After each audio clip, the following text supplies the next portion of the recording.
America এবং তার যারা মিত্র, এরা ডক্টর মোহাম্মদ ইউনূসকে খুব আপন করে নিয়েছেন এবং তার ক্ষমতা গ্রহণের সঙ্গে সঙ্গে আমেরিকার একটা বড় প্রতিনিধি দল বাংলাদেশে এসেছে এবং তারা এসেছে বুদ্ধি নিয়ে, পরামর্শ নিয়ে, সমর্থন নিয়ে এবং সঙ্গে বেশ কিছু টাকা, অর্থাৎ 20 কোটি মার্কিন ডলার, যেটিকে বলা হয় 200 মিলিয়ন ইউএস ডলার, 200 মিলিয়ন মার্কিন ডলার, যা 20 কোটি। এখন আপনি 117 টাকা করে যদি ধরেন, তাহলে এই 20 কোটি টাকা অনেক টাকা।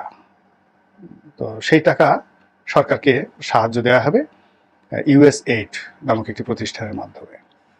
এর সঙ্গে সঙ্গে বিশ্বব্যাংক এবং এডিবি থেকেও বেশ একটা ভালো পরিমাণ অর্থ ঋণ হিসাবে পশ্চিমা বিশ্ব দেওয়ার চেষ্টা করছে ডক্টর মোহাম্মদ ইউনূস যেন ক্ষমতায় থাকতে পারেন এবং তিনি যেন এই মুহূর্তে যে অর্থনৈতিক সংকট রয়েছে রাষ্ট্রে, সেই সংকটগুলো কাটিয়ে উঠতে পারেন। এটি হলো সুসংবাদ। আর এর সঙ্গে সঙ্গে যেটি হচ্ছে সেটি হলো আমাদের দেশে মার্কিন সাম্রাজ্যবাদ এবং মার্কিন নীতি নিয়ে মানুষের মনে নিদারুণ ভীতি আছে, প্রোপাগান্ডা আছে, ভীতি আছে, ভয় আছে। আর পতিত স্বৈরাচার, পালিয়ে যাওয়া শেখ হাসিনা, তিনি একেবারে সবার শেষে যে রাজনীতির গুটিটি চলে গিয়েছেন, সেটি হলো মার্কিন যুক্তরাষ্ট্র তার কাছে সেন্ট মার্টিন কিনে নিতে চাচ্ছে বা সেন্ট মার্টিন লিজ নিতে চাচ্ছে। তিনি দিতে রাজি হচ্ছেন না, এই কারণে মূলত তাকে ক্ষমতাচ্যুত করার জন্য মার্কিন প্রশাসন উঠে পড়ে লেগেছে। এখন তিনি যখন ক্ষমতায় ছিলেন তখন এটা নিয়ে যতটা না আলোচনা হচ্ছে, তার চেয়ে এখন বেশি আলোচনা হচ্ছে যে আমেরিকা কি আসলে সেন্ট মার্টিন আমাদের কাছ থেকে নিয়ে নেবে, কিংবা আমাদের এই যে ভৌগোলিক যে অবস্থানটি, সেই অবস্থানটিতে আমেরিকার কর্তৃত্ব স্থাপন করে আমাদের এই দেশটিকে আসলে আমেরিকা কি চীনের মুখোমুখি করে দিয়ে এলো? আমরা কি চীন এবং রাশিয়ার যে কর্তৃত্ব, সেই কর্তৃত্বের বাইরে গিয়ে রাজনীতি করতে পারবো? এই বিষয়গুলো প্রশ্নের মধ্যে চলে আসছে। দ্বিতীয় যে বিষয়টি লক্ষ্য করা যাচ্ছে সেটি হলো ডক্টর মোহাম্মদ ইউনূসকে ভারত মেনে নেয়নি এবং সম্ভবত মেনে নেবে না। যতদিন পর্যন্ত তিনি ক্ষমতায় থাকেন, সর্বোচ্চ চেষ্টা করা হবে যেন ডক্টর মোহাম্মদ ইউনূস প্রতি পদে পদে ভারতের কর্মকাণ্ড দ্বারা তিনি বাধাগ্রস্ত হন, বিপদগ্রস্ত হন এবং তিনি বিপদগ্রস্ত হলে আওয়ামী লীগের যে তকদির খুলে যাবে, তখন ভারত সেই মুড়ি মোয়া খাওয়ার মতো আনন্দ উল্লাসে মেতে উঠবে। আমেরিকা যেমন একটা শক্তিশালী সাম্রাজ্যবাদী রাষ্ট্র, আমাদের এশিয়ার জন্য ভারতও কিন্তু কম শক্তিশালী রাষ্ট্র নয়। আমরা অনেক ক্ষেত্রে দেখি যে এশিয়ার স্বার্থ যেখানে আছে সেখানে চীনকে মোকাবেলা করার জন্য সাধারণত ভারতের পক্ষে আমেরিকা একটা ব্ল্যাঙ্ক চেক দিয়ে তারপরে কাজ করে। কিন্তু কিছু কিছু ক্ষেত্রে তাদের যে নীতি, এটি পরস্পর বিরোধী হয়ে যায়। যেমন ইদানিংকালে আফগানিস্তান নিয়ে আমেরিকার নীতি এবং ভারতের নীতি, পাকিস্তানকে নিয়ে আমেরিকার নীতি এবং ভারতের নীতি পরস্পর বিরোধী। তো এই জিনিসগুলো যদি আপনি মাথায় রাখেন, তাহলে দেখতে পাবেন যে এই মুহূর্তে যদি ভারতের বিরোধিতা করে আমেরিকা ডক্টর মোহাম্মদ ইউনূসকে সাহায্য করতে চায়, সহযোগিতা করতে চায় এবং ভারতকে যদি কৌশলে হ্যান্ডেল করতে না পেরে বা হ্যান্ডেল করতে ব্যর্থ হয়ে আমেরিকার দিকে বেশি ঝুঁকে যায় বর্তমান সরকার, তাহলে দীর্ঘমেয়াদে আমরা একটা বহুমুখী সংকটে পড়ব।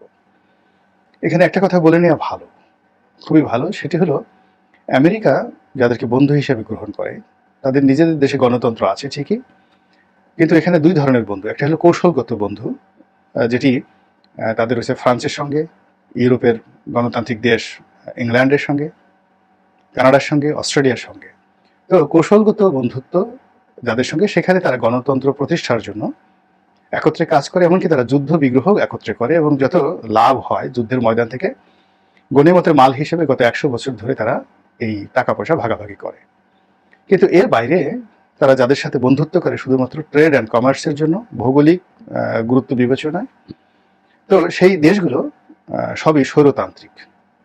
সেখানে গণতন্ত্রের ছিটে ফোটা থাকে না এবং গণতন্ত্র সেই দেশে যেন না আসে, এই ব্যাপারে মার্কিন যুক্তরাষ্ট্র উল্টো সহযোগিতা করে। যেমন সংযুক্ত আরব আমিরাত, কুয়েত, তারপর সৌদি আরব, এই তিনটা রাষ্ট্রের কথাই চিন্তা করেন, যারা তাদের বন্ধু, দীর্ঘদিনের বন্ধু, কৌশলগত বন্ধু নয়, এটা হলো বাণিজ্যিক দিক থেকে আঞ্চলিক স্বার্থের কারণে।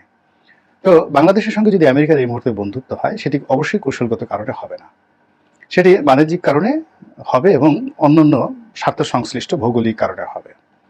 তো তাই যদি হয় তাহলে এখানে গণতন্ত্র যদি থাকে, গণতন্ত্র থাকে, সেক্ষেত্রে মার্কিন যুক্তরাষ্ট্রের স্বার্থ মোটেই এখানে সংরক্ষিত হবে না। এই কারণে গণতন্ত্র খুব আওয়াজ দেয়। আপনি দেখুন এই মুহূর্তে ঢাকা বিশ্ববিদ্যালয় বা সারা বাংলাদেশে আমরা যতটুকু গণতান্ত্রিক পরিবেশ পাচ্ছি, এটা কিন্তু একেবারে সুদে আসলে গত 15 বছর আমরা যে কষ্ট পেয়েছি সেই সকল কষ্টের বিরুদ্ধে গিয়ে আমরা কিন্তু চিৎকার চেঁচামেচি হই হুল্লোড় করছি, মানি না, মানবো না, এটা চাই, ওটা চাই, এটা হবে না, ওটা হবে না, এই সমস্ত নানা কথা কিন্তু আমরা বলছি। আবার আমাদের কথা শুনে অনেকে বলার চেষ্টা করছেন যে এতকাল কোথায় ছিলেন। কিন্তু বাস্তবতা হলো যে গণতন্ত্রের একটা সৌন্দর্য যে এখানে যে যার মতো করে হই হুল্লোড় করবে। তো সেক্ষেত্রে যদি সেন্ট মার্টিন বলেন, কোয়াডে অংশগ্রহণ করা, অর্থাৎ এখানে যে আমেরিকা একটি বঙ্গোপসাগর কেন্দ্রিক যে একটা সামরিক জোট করতে চাচ্ছে চীনকে মোকাবেলা করার জন্য, যেটি কোয়াড নামে পরিচিত, এবং এই কোয়াডে যদি শেখ হাসিনা চোখ বুজে যোগদান করে ফেলতেন তাহলে শেখ হাসিনার প্রতি আমেরিকার সমর্থন অটুট থাকতো। এখন আমাদের কাছে যেটি সন্দেহ সেটি হলো যে সেন্ট মার্টিন নিয়ে যদি আসলে কিছু হয়ে থাকে সেটি যদি এই আমলে হয়, এটি ডক্টর মোহাম্মদ ইউনূস এবং তার সহযোগী এবং তারাকে যারা সমর্থন দিয়েছেন তাদের জন্য আগামীতে একটা মারাত্মক বিপদ ডেকে নিয়ে আসবে। 2 নম্বরে হলো যে আমেরিকার সঙ্গে যদি যে কোনোভাবে একটা বড় চুক্তি এই সরকার করে, সেটা বিমান বিক্রির হোক কিংবা তেল গ্যাস উত্তোলনের জন্য আমাদের সমুদ্র উপকূলকে সেখানে লিজ দেওয়া হোক, কিংবা অন্য যে কোনো সামরিক চুক্তি, সেটা অস্ত্র চুক্তি হোক, যা কিছু হোক, যদি এই সরকার সেটি করে তাহলে তার জন্য রাশিয়া 10 পায়ে দাঁড়িয়ে যাবে, ভারত 10 পায়ে দাঁড়িয়ে যাবে, চীনও দাঁড়িয়ে যাবে, এবং 3টি শক্তি যুগপৎভাবে ডক্টর মোহাম্মদ ইউনূসের বিরুদ্ধে কাজ করবে। আবার অন্যদিকে যদি মার্কিন যুক্তরাষ্ট্রের সাহায্য এবং সহযোগিতা তিনি অ্যাভয়েড করেন এবং তাদের সঙ্গে যদি কূটনীতি বা তারা যেভাবে ডক্টর ইউনূসের কাছ থেকে আশা করেন সেই জিনিসগুলো না করে যদি তিনি ভারতের সঙ্গে নেগোসিয়েশন করার চেষ্টা করেন, এবং সাম্প্রতিক সময় তিনি বেশ সমালোচিত হচ্ছেন। এর কারণ হলো তিনি ক্ষমতা আসার পর প্রথমে যে কথা বলেছিলেন, ভারতের একটি সংবাদ মাধ্যমের সাথে সাক্ষাৎকার দিয়েছিলেন, যেটি নিয়ে ভারত খুব গোস্বা করেছে। তো এরপর তিনি যখন আবার ভারতের সঙ্গে বন্ধুত্ব করার জন্য আহ্বান জানিয়েছেন, মোদীর সঙ্গে বৈঠকের জন্য চেষ্টা চালাচ্ছেন, এই কারণে তাকে নিয়ে ভীষণ রকম সমালোচনা হচ্ছে। একেবারে তাকে যারা ক্ষমতায় বসিয়ে এসেছিলেন, বিশেষ করে ইসলামপন্থী দলগুলো, তারা কিন্তু এটা কোনো অবস্থাতে মানতে পারছেন না। এমনকি জামাতের আমির যে ডক্টর শফিক, তিনিও ভারতের ব্যাপারে যে একটু নমনীয় কথাবার্তা বলেছেন, এটি সাধারণ মানুষ মেনে নিচ্ছে না।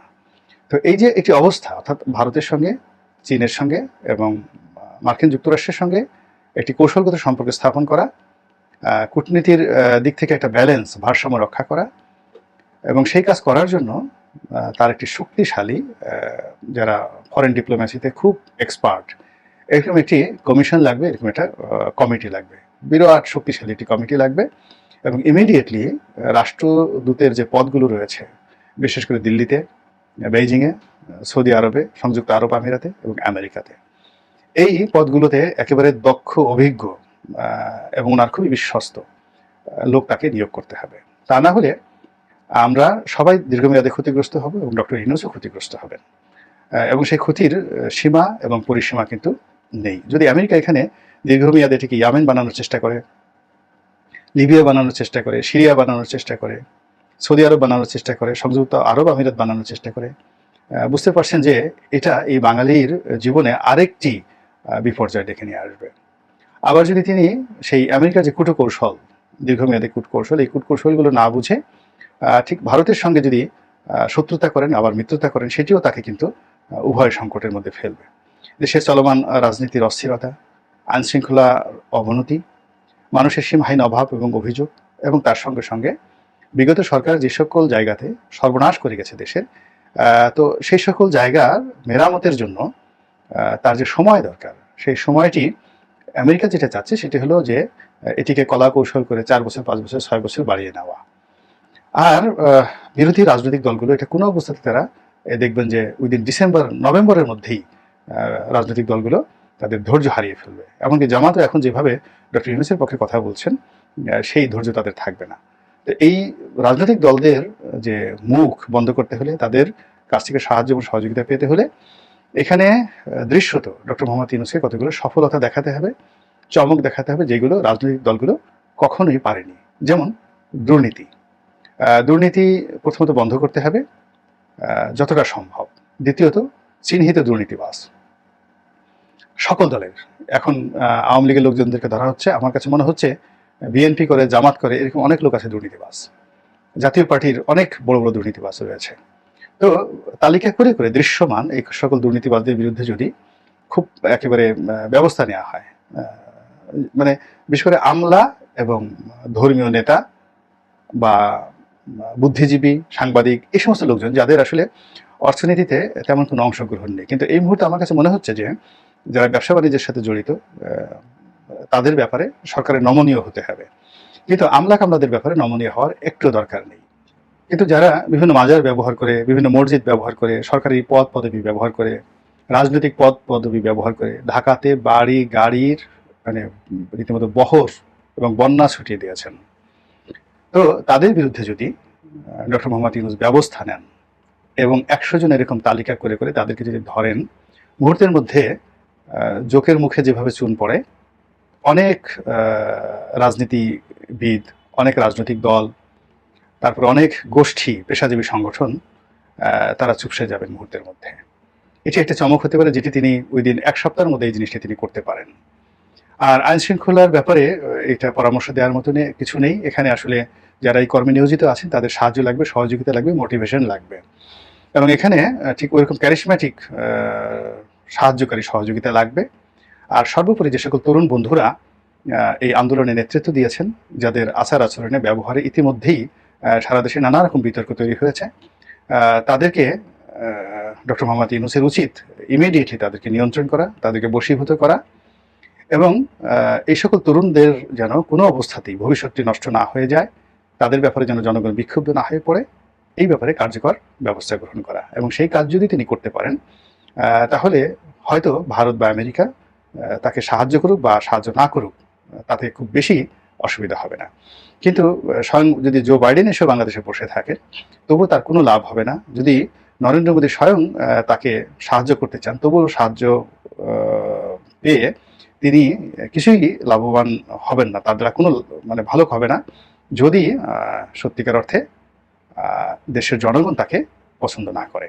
তো কাজেই এখন পর্যন্ত যেটা মনে হচ্ছে যে তিনি তার যারা লোকজন রয়েছেন, তার বিশালত্ব, তার সফলতা, তার ইন্টারন্যাশনাল কানেকশন, এই জিনিসগুলোকে প্রেজেন্ট করে তাকে নিয়ে ইলুয়েশন, স্বপ্নের পরিমাণটা বেশি হয়ে যাচ্ছে। কিন্তু সাধারণ জনগণের মধ্যে তার যে অ্যাটাচমেন্টটা, জনগণকে খুশি করার জন্য, জনগণের মনে শান্তি এবং স্বস্তি দুটো আনার জন্য আমি এখনো পর্যন্ত এমন কিছুই দেখিনি। ফলে ডক্টর মোহাম্মদ ইউনূস তিনি অবশ্যই জ্ঞানী ব্যক্তি। তিনি যদি ওয়াশিংটনের চিন্তা বাদ দিয়ে, দিল্লির চিন্তা বাদ দিয়ে টেকনাফ তেঁতুলিয়ার চিন্তা করেন এবং লোকজনকে নিয়ে বেশি চিন্তা করেন, তাহলে তার যে ক্ষমতার মসনদটি তুলনামূলকভাবে নিরাপদ থাকবে এবং ঠান্ডা থাকবে। আল্লাহ আমাদের সবাইকে হেদায়েত দান করুন এবং হেফাজত করুন।